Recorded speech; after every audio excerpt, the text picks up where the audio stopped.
but my mother always used to say to me, Jeannie, always know your audience. So is there any friends out here of Stephen Harper? No? No! That means I'm in good company. So the Harper's Conservatives' decision to close the Marine Research and Sub-Centre is nothing short but reckless. We know how ruthless and how dangerous and how fatal the North Atlantic can be. And Stephen Harper is playing around with lives here. He is ignoring the public will, the public good, and the public safety. 350 members here of the Public Service Alliance of Canada are here to support the Newfoundlanders and Labradorians who brave these dangerous waters every day. And who, at the end of the day, deserve to come home to their families safe and sound.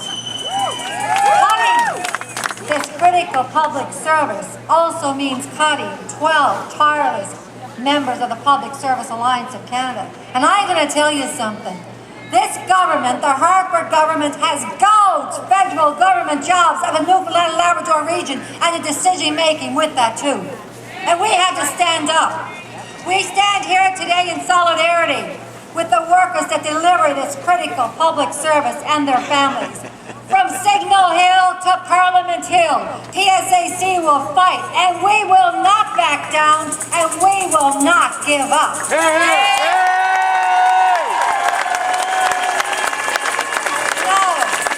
when I say stop, I want you to say Harper. Stop! Harper! Stop! Harper! Stop! Harper! Thank you very much.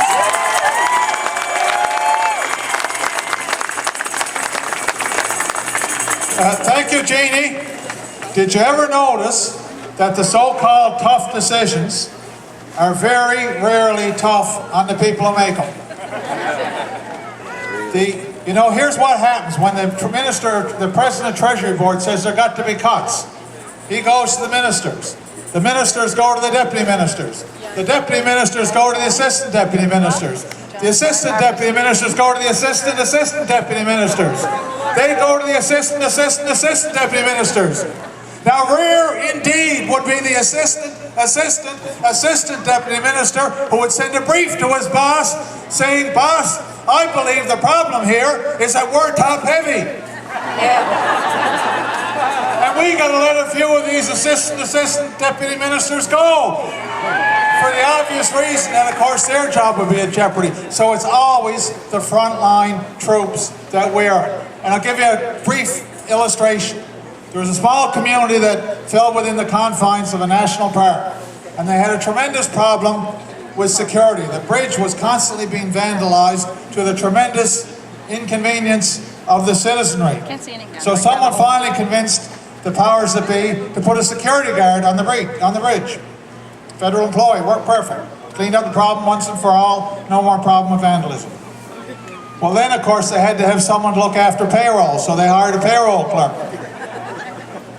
And if you have a payroll function, naturally you need an auditor.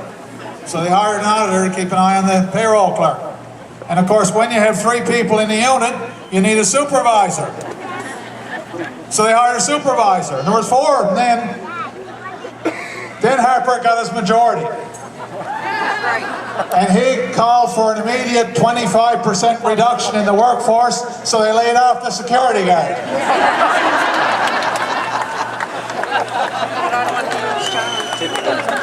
That's how it works, folks, so help me God, I've been watching it for years. Sisters, families, friends, and community leaders. On behalf of our members in the Canadian Coast Guard located at St. John's Marine Rescue Centre, I thank you for this amazing show of support for the work they do. And we need this important message to the federal government. We need to tell them this service is a valuable and integral part of the livelihood and safety of the people of Newfoundland and Labrador.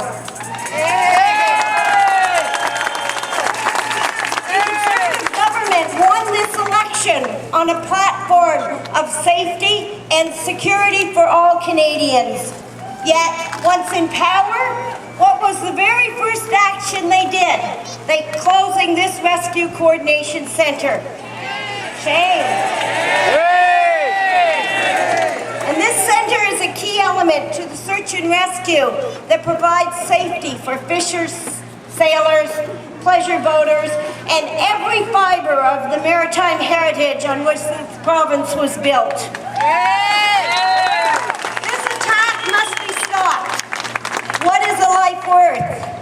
Well, unfortunately, obviously to this government, it's not worth very much if you're a Newfoundlander. I'd like to call on the President of the Newfoundland Association of Public and Private Employees, Carol Furlong.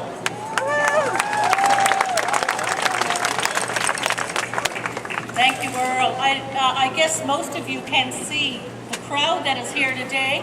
There are people standing on balconies, and they're way right back to the very base here of the buildings. Great crowd. Stephen Harper says he has to have cuts here.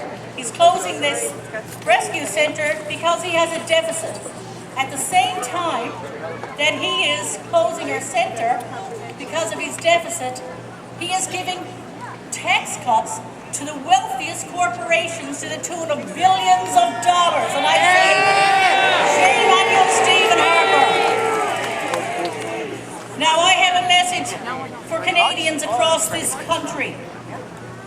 Stand with the people of Newfoundland and Labrador, because if Stephen Harper can bring in cuts to the public services at the expense of the lives of Newfoundlanders and Labradorians, and make no mistake about it, he's coming after you tomorrow.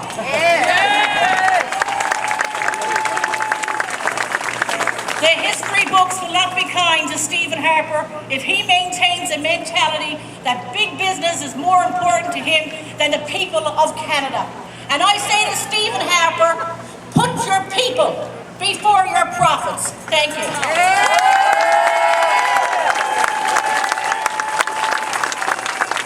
Thanks for that, Carol. One of the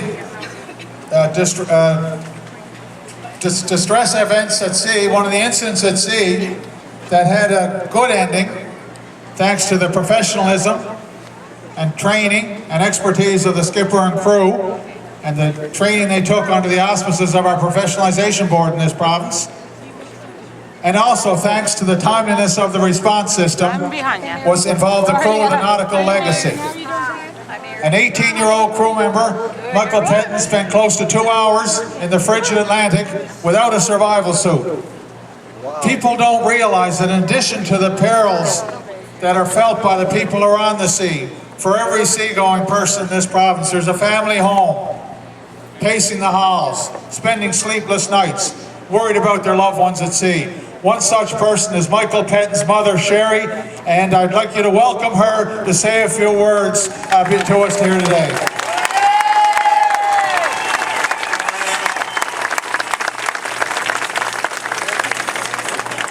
First of all, I'd like to say that I don't stand here representing the political parties or the government or the unions. I represent the families of the men on the water.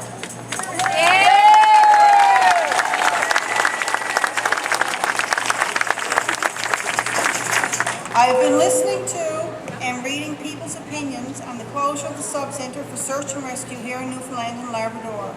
Judging by the comments some people are making, they have no family making a living on the water, traveling on the water, or traveling over the water.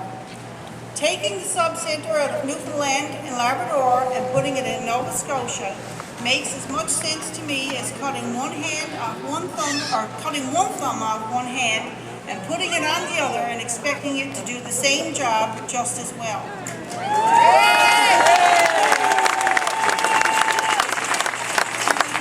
No one knows our shores and our dialects as well as our people.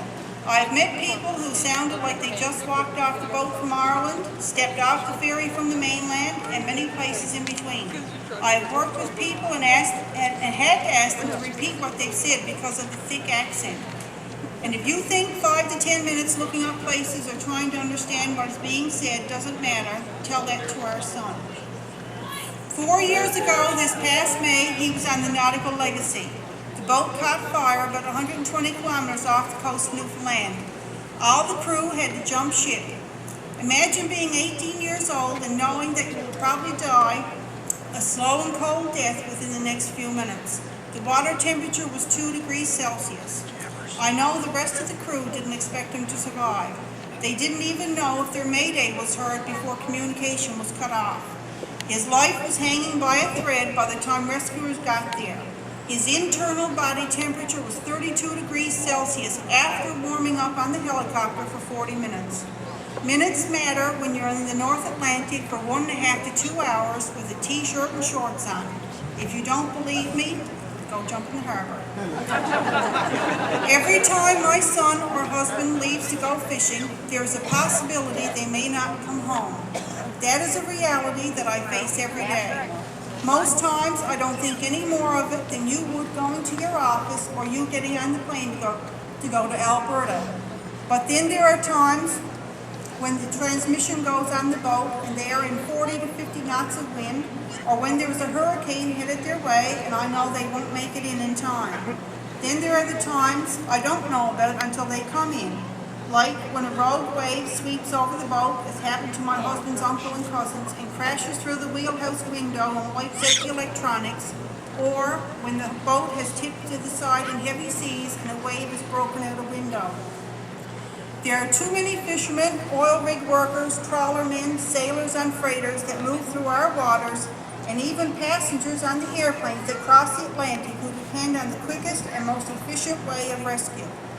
My husband and I come from a long line of family that's made its living from the sea. Our son has followed in the footsteps of his fishing heritage.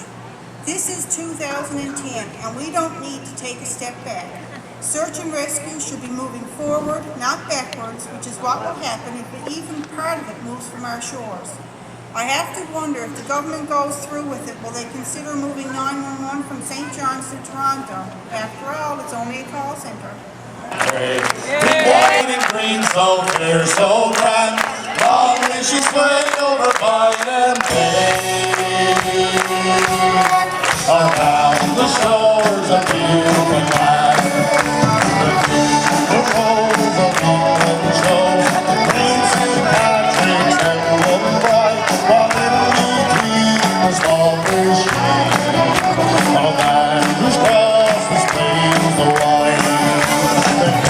The beach, the wine, the green, a patriot flag on Mayday stand, a silent flag, the Roman flag, to form the flag that leads the land.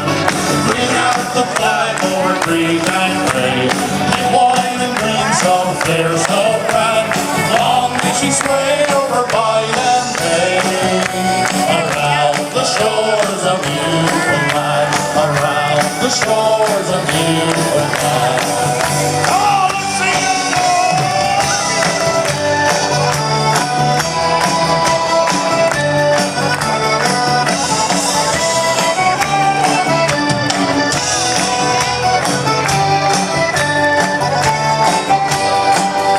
Well, here the hand of faith will land, future changing our careers, we'll believe the photo. I made the flag with you today. Lay out the flag over green and gray, big white and green, so clear, so grand, long as she's way over night and day, around the shores of Newfoundland.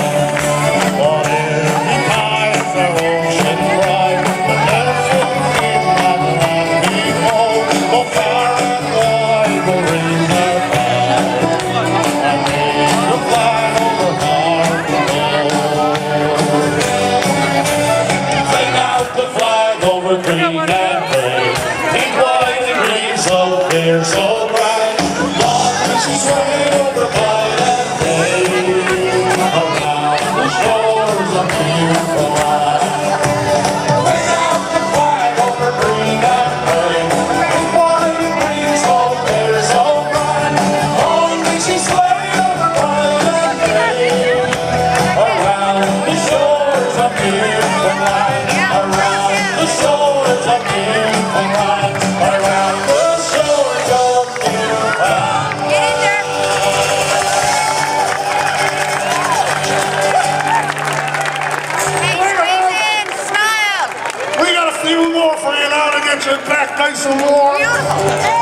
Be proud of yourselves for coming out this day. Be happy yourselves, hey! Some old dancing.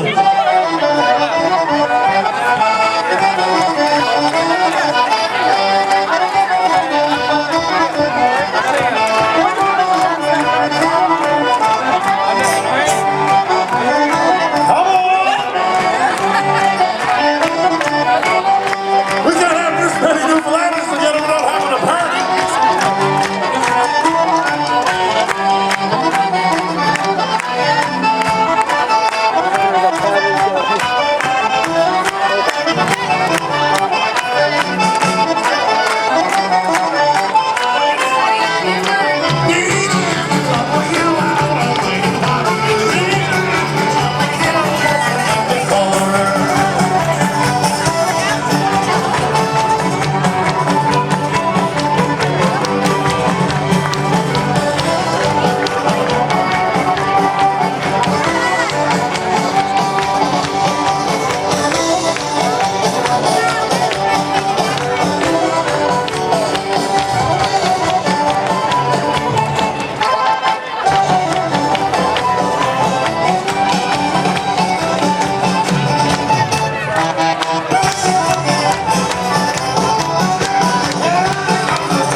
Another Newfoundland. We should play all the classics today.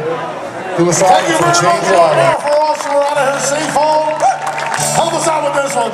Come on, get those hands going.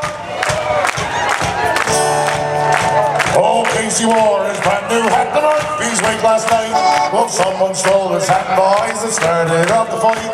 Well, Casey ripped the furniture, the radio as well. He nearly woke the clubs up when he began to yell.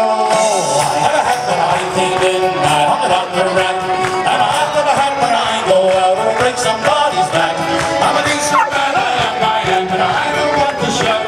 But I got a hat when I'm thinking, and I have a hat when I go out. Easy work, I'm shouting wise, they couldn't keep it quiet. Someone called up to the cops to come and stop the riot. Two cops rushed into the room, on Casey laid them out.